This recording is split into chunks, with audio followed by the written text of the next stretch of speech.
China is the third largest country on Earth. It has land borders with some 14 countries, namely Vietnam, Laos, Burma, Bhutan, India, Nepal, Pakistan, Afghanistan, Tajikistan, Kyrgyzstan, Kazakhstan, Mongolia, Russia, and North Korea. Internally, it is divided into 23 provinces, 5 autonomous regions, and 3 municipalities under government jurisdiction. It is a very heavily governed country. China has a total population of 1.3 billion people, of which 21%, some 458 million, live in urban centres. The biggest cities in China have risen on the east coast, but as the economic boom continues, new cities mushroom across the country.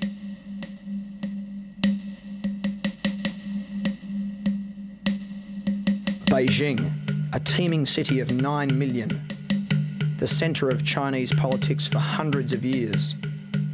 China's most cosmopolitan city. Home of the party leaders, the government bureaucracy, the best universities, foreign embassies, and of course the best of the Western corporations. China's economy has grown at extraordinary speed since Deng Xiaoping began his reforms in 1978. Special economic zones allowed the massive inflow of foreign capital, fueling millions of jobs and the rise of a non-stop construction industry.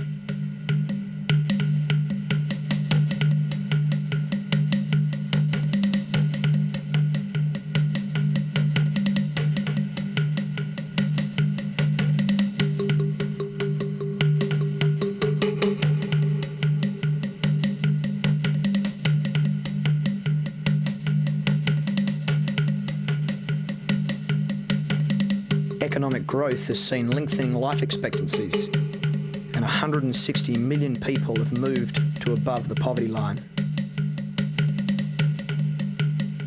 From isolation to open door has seen China develop at a frightening pace that has left many social dilemmas in its wake.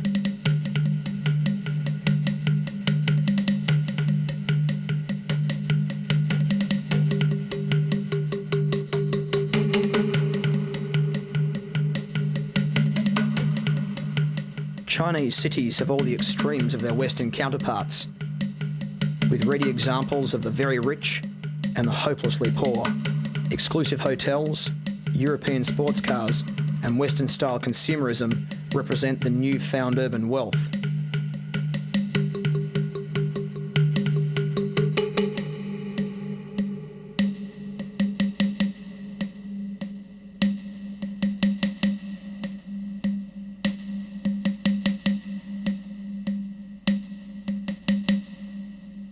Whereas sweatshops, overcrowded housing blocks, escalating crime and rising unemployment tell the story of a growing underclass.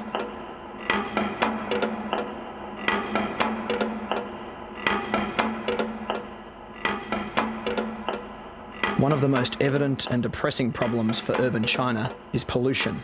Both air and water pollution have reached unacceptable levels. Booming economic activity combined with rapidly increasing numbers of vehicles and ineffectual environmental controls is leading to an ecological disaster.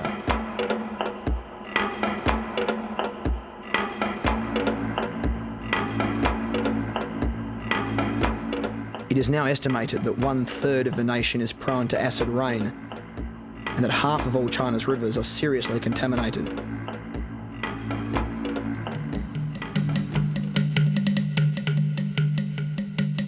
A lack of education and the get-rich-quick mentality fuel this problem.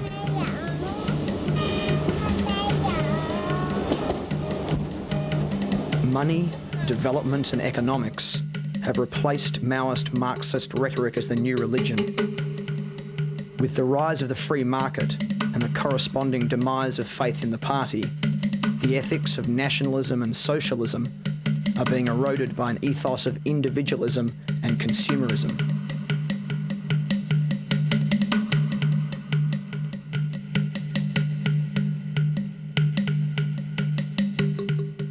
Development is the new yardstick of success. Which city is the most developed? Which province is developing fastest? The statistics of growth provide modern Chinese with a sense of pride in their city, province, and nation.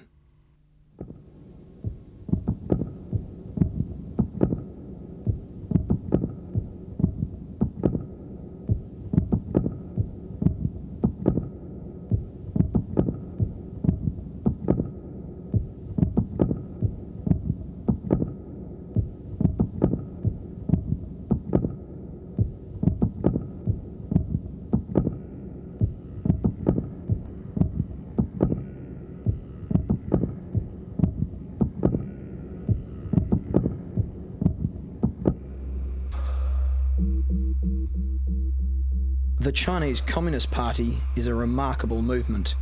After defeating the nationalists and the Japanese, it began the building of an egalitarian society. It seemed to fulfill the dreams of millions of ordinary Chinese, but it failed. In Mao's self-obsession and desertion of ideals, it lost its way.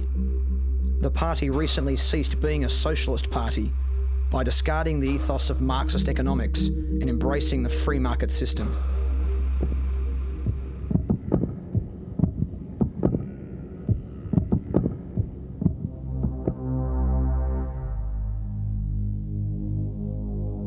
Deng Xiaoping was a tiny man who became a military commander, party boss, and paramount leader. Persecuted by Mao and purged from power twice, his pragmatic vision saw him constantly recalled to drag the nation out of famine and decline. He saw the future was an irrepressible tide that would wash down the city walls, so he opened the doors. His respect in the PLA, combined with his prodigious political skill, gave him the fuel to go where no one else could have. He will be remembered for saving China many times, for dragging her into the waning light of the 20th century, and for murdering thousands around Tiananmen Square.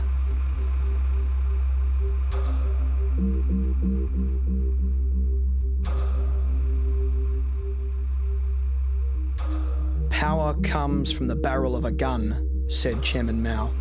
The PLA is the largest army in the world with 3.5 million soldiers. It rose from the tatters of the Kuomintang purge of the communists in Shanghai in the early 20s and fought for over 2 decades before finally coming to power in 1949. The loyalties and connections developed during the Civil War have survived to this day, and it is only now, with the rise of a young and professional officer class, that the power base of the old guard is being eroded. The PLA is becoming more professional. It has decreased in size by many hundreds of thousands over the past decade and will lose another 500,000 over the next 3 years. However, bad equipment and poor wages create much disaffection.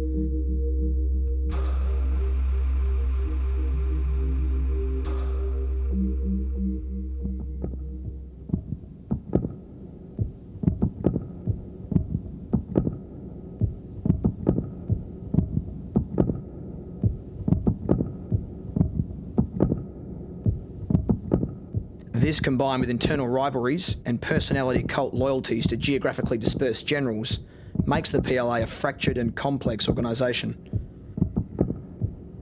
The PLA will continue to modernise and professionalise, but it will be decades before this personnel-heavy and technologically deficient force is a serious threat to the major international superpowers.